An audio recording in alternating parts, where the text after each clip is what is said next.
cost of discipleship. 25th Sunday in Ordinary Time. Reflection. The Lord is taking the disciples in a journey. In Hebrews we call hodos. It means a way to discipleship.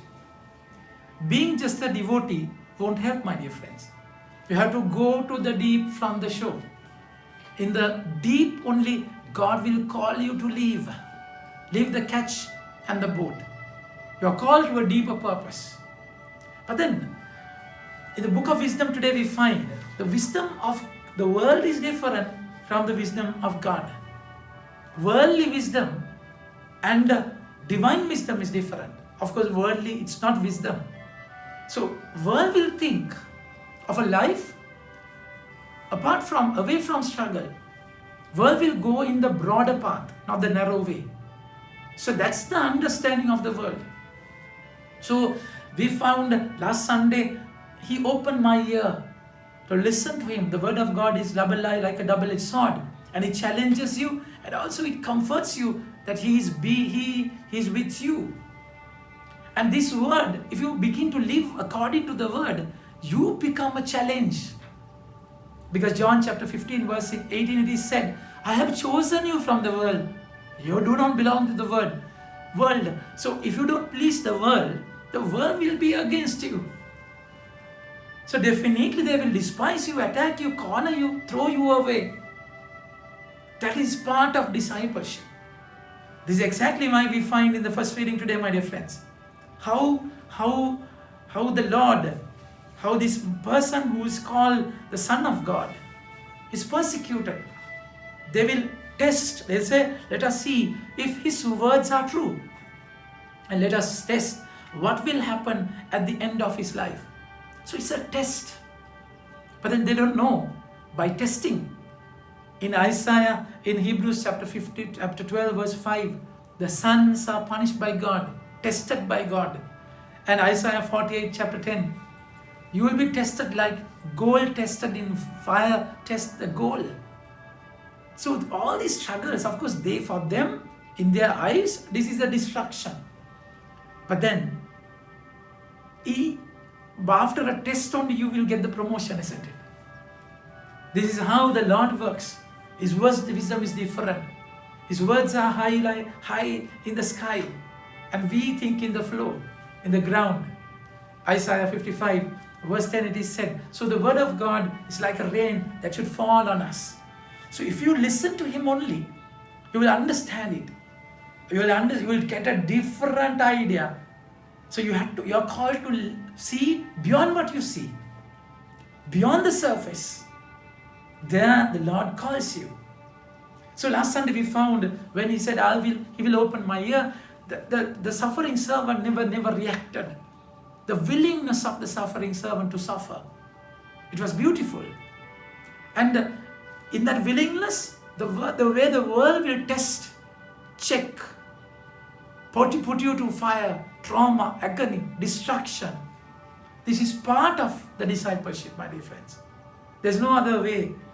That's why we'll see if he is righteous man, he is son of God's son, he will help him and he will deliver him from the hands of his adversaries. So they thought God would save his son, but then they forgot. He came not to be served but to serve. He came to be a prey. He prayed to become a prey. Prey as a ransom. To become a prey as a ransom.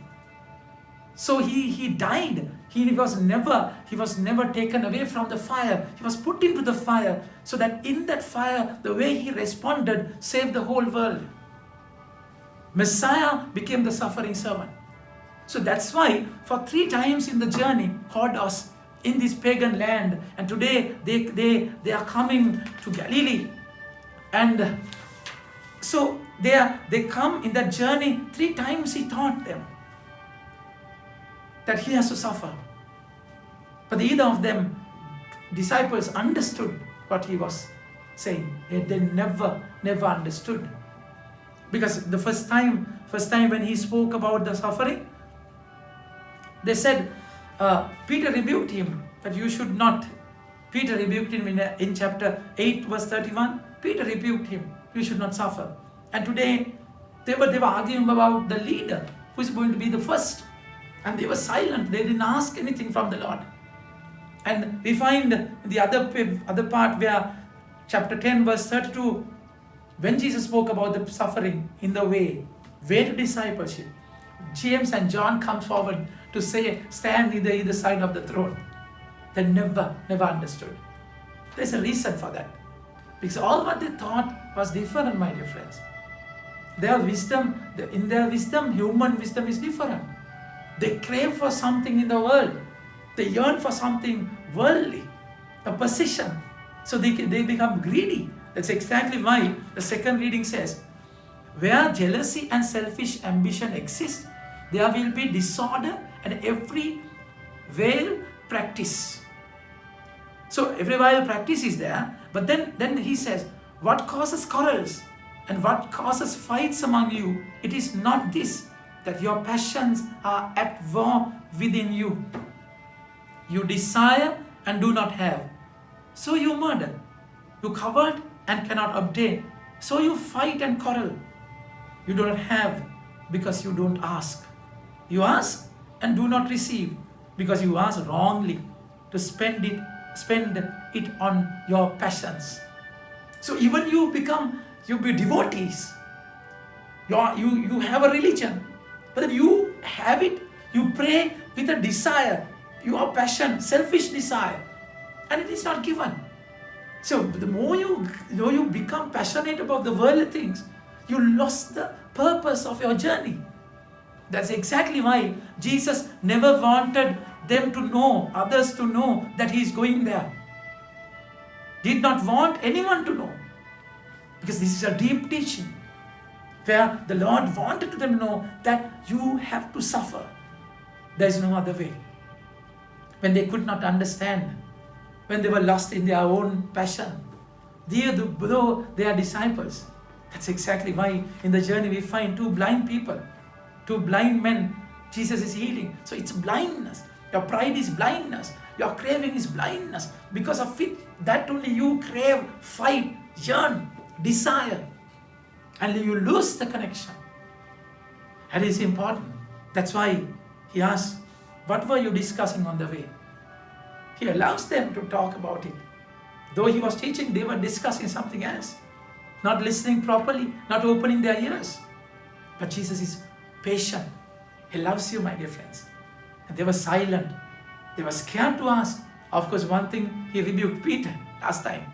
But then more than that, they are lost in their desire. Place for passion for a place, position. And then Jesus taught them again. Took a child. Like a child, if you don't accept the kingdom, you will never enter there.